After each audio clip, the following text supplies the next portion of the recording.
నమస్తే సార్. నమస్తే సార్, ఇప్పుడు యూట్యూబ్ సెన్సేషనల్ అయినటువంటి నా అన్వేషణ ఒక కామెంట్ కూడా చేయడం జరిగింది. ఆయన మీద లుక్అవుట్ నోటీస్ రావడంతో నన్ను ఏం చేయలేరు, అసలు ఎవ్వరు కూడా నన్ను, ఏ బత్తాయి కూడా నన్ను ఏం చేయలేదు, ఈ 26లో నేనేందో చూపిస్తా అనేసి అంటున్నాడు కదా, దాని గురించి మీరేమన్నారు? తప్పు చేస్తే ఖచ్చితంగా శిక్ష పడుతుంది. ఆయన గతంలో తెలంగాణ ఐఏఎస్ ఐపీఎస్ ఆఫీసర్ని విమర్శించడం జరిగింది. బెట్టింగ్ యాప్స్ని వాళ్ళు కూడా ప్రమోట్ చేస్తున్నారు, బెట్టింగ్ యాప్స్కి సపోర్ట్ చేస్తున్నారని. అప్పుడు హైదరాబాద్ పోలీసులే ఆయన మీద కేసు పెట్టారు, మనందరికీ తెలుసు. ఏదేమైనా కానీ ఇప్పుడు అన్వేష్ విషయం అంత పెద్ద ఇంటర్నేషనల్ న్యూస్ ఏం కాదు, నేషనల్ న్యూస్ ఏం కాదు. ఓకే, వదిలేయమని నేను అందరినీ కోరుతున్నాను. ఎందుకంటే ఆయన ఈ మధ్య కొన్ని వీడియోస్ పెట్టారు, అప్లోడ్ చేశారు, నేను చూశాను.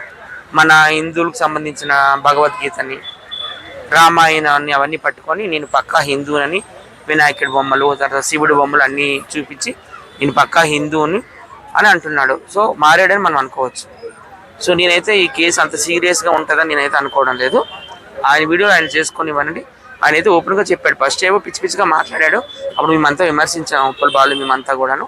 ఇప్పుడైతే ఈ మధ్యన వచ్చిన వీడియోలు అయితే నాకు బాగా నచ్చుతున్నాయి. ఆయన చేసిన వీడియోలు, నేను పక్కా హిందువుని, నేను హిందూ ధర్మాన్ని పాటిస్తాను, నేను రామాయణం చదువుతాను, మహాభారతం చదువుతాను, భగవద్గీత చదువుతాను, చూడండి నా చుట్టూ ఏమున్నాయని మన దేవుడు బొమ్మలన్నీ చూపించడం, మన హిందూ టెంపుల్స్ ముందు ఆయన వీడియోలు తీయడం నాకైతే నిజంగా నచ్చింది.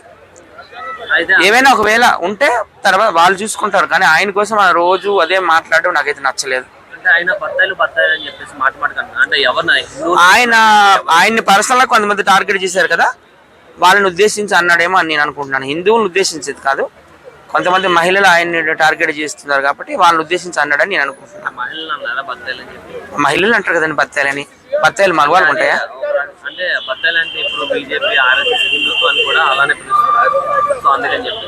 బత్తాయికాయల కలర్ కూడా ఆయన చెప్పాడు, అది ఆరెంజ్ కలర్ కాదు, గ్రీన్ కలర్ అని. గ్రీన్ కలర్ బత్తాయిలు తెచ్చి కూడా వీడియోలు చేశాడు, మీరు చూసారా? అది మహిళలను ఉద్దేశించి ఆయన అన్నాడు బత్తాయిలని, బీజేపీని ఉద్దేశించి అయితే కాదు. అలాంటి మీనింగ్ అంటే వల్గర్ మీనింగ్ అంటే ఆయన బత్తాయిలు అంటే ఒక లేడీస్ కోసం ఆయన ఎప్పుడు వల్గారిటీ మాట్లాడతారు, అందరికీ తెలుసు కదా. ఆయన వల్గర్ ఎక్కువ మాట్లాడతారు. ఆయన వీడియోస్లో 90% వల్గారిటీ ఉంటుంది. కానీ ఇప్పుడు ఆయన్ని మనం హైలైట్ చేయడం నాకు అంత ఇష్టం లేదు. ఆయన ఒకవేళ ఏదైనా తప్పు చేసినట్టయితే ఇండియా వస్తాడు కదా, ఇండియా వచ్చినప్పుడు ఖచ్చితంగా శిక్ష పడుతుంది. కానీ ఈ మధ్యకాలంలో ఆయన చేసిన వీడియోస్ అయితే నాకు నచ్చాయి. నేను హిందువునే, హిందూ దేవుళ్ళు గౌరవిస్తాను, నా మాటలు వక్రీకరించారని అన్నాడు. అదంతా కోర్టు చూసుకుంటుంది, పోలీసులు చూసుకుంటారు, మన ఇండియన్ జ్యుడిషియరీ అని ఉన్నాయి కదా, అవన్నీ చూసుకుంటారు. ఇప్పుడు వస్తారంటారా? ఖచ్చితంగా వస్తాడు. ఎందుకు రాడు? ఇండియా ఆయన వైజాగ్ కదా, వైజాగ్ స్టారే కదా ఆయన. వస్తాడు, వచ్చినాక చూస్తారు కదా అంతాను. 2035 వరకు ఏం రాను అంటుంది.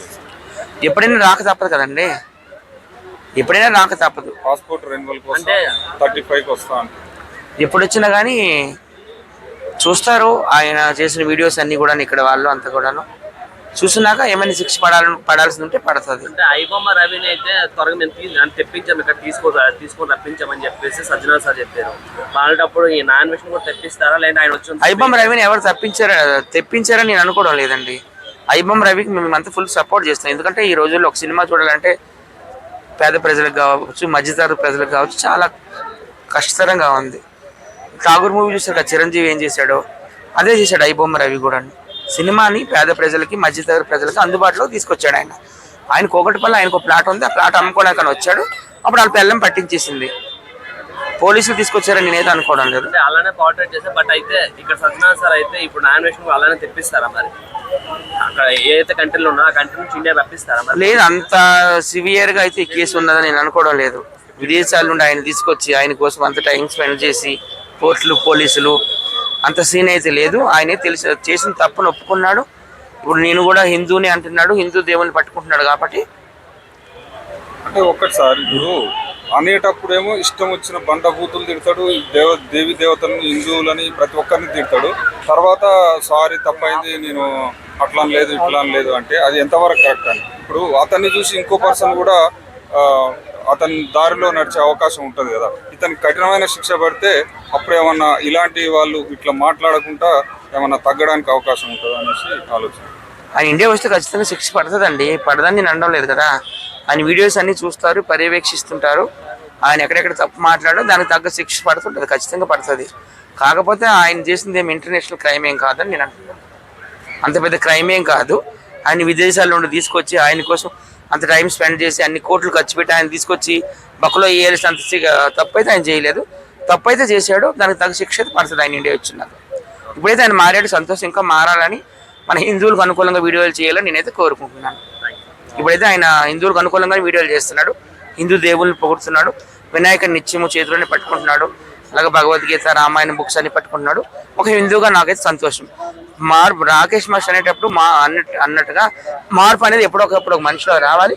ఆయనలో కొద్దిగా గొప్ప మార్పు వచ్చింది కాబట్టి సంతోషం.